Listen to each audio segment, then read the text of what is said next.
For example, if I want to read about Abraham Lincoln, I could read books about him now, or I could read the primary sources that were written right around his life. Which one of those two is more likely to be accurate? The one written right by his lifetime. It's not leaving out any details that we might have wanted to add over time. So when we turn to the life of Jesus, what do I want to study? Books written hundreds of years later, hundreds of miles later in different social contexts?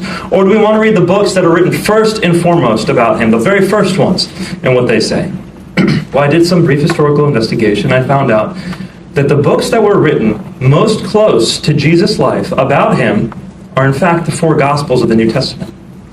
Matthew, Mark, Luke, and John, all four of them were written no later than 70 years after Jesus' death. In fact, parts of the Gospel of Mark are thought to have been written within a decade after Jesus' death. The entire Gospel of Mark, no more than 30 years after Jesus' death.